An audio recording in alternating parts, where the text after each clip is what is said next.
Bonjour, je suis François Gatineau, je suis le président fondateur de Mobilize, créé en 2016. C'est un cabinet de conseil et un bureau d'études techniques certifié, spécialisé 100% sur la mobilité électrique. Bonjour, mon nom est Abel Santirso, je suis responsable vente pour la société CETEC, leader de la charge automobile.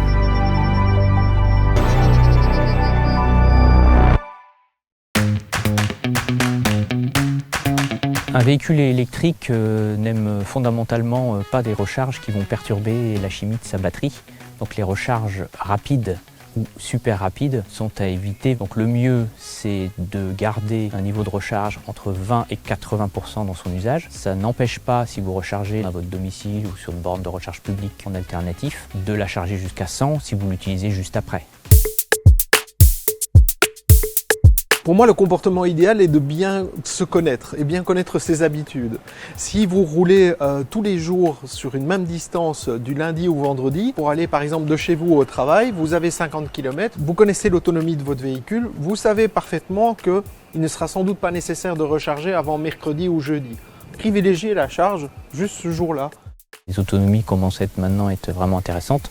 Vous allez peut-être avoir besoin de le recharger qu'une fois, voire deux par semaine, pour vos usages quotidiens, trajets domicile-travail. Mais ne surtout pas, dès que vous rentrez le lundi, recharger. Dès que vous rentrez le mardi, recharger à 100%.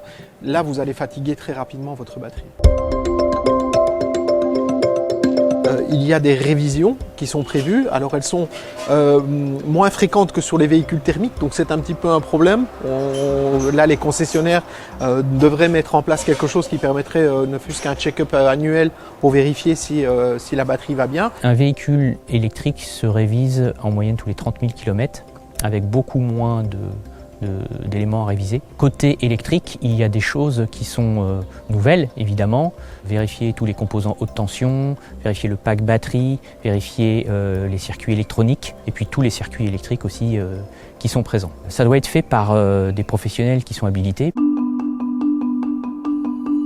On a un indicateur sur les batteries qui s'appelle le statut de santé, ou SOH en anglais, Status of Health.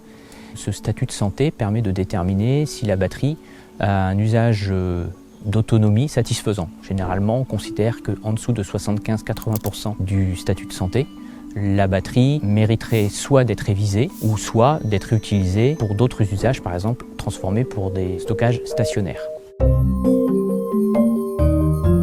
L'autonomie est un des premiers signes de faiblesse, il y a rarement autre chose.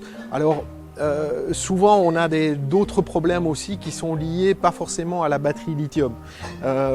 Chez certains constructeurs, on va dire les protocoles de charge sont liés à la batterie 12 volts. Si cette batterie 12 volts est à plat, vous ne pouvez plus charger votre véhicule. Et on va se penser que c'est la grosse batterie et en fait c'est la toute petite. Donc il faut aussi veiller à ce que cette batterie 12 volts soit chargée et maintenue. Si vous constatez une baisse trop rapide du niveau d'autonomie, c'est peut-être qu'il y a des cellules qui sont en mauvais état et qui peuvent être changées. Il existe des professionnels qui peuvent établir de manière certifiée le niveau de santé de votre batterie pour pouvoir justement déjà la revendre. Et puis si vous voulez savoir très exactement à quel niveau vous vous situez, le mieux est de passer par un tel professionnel qui sera indépendant dans l'avis à vous formuler.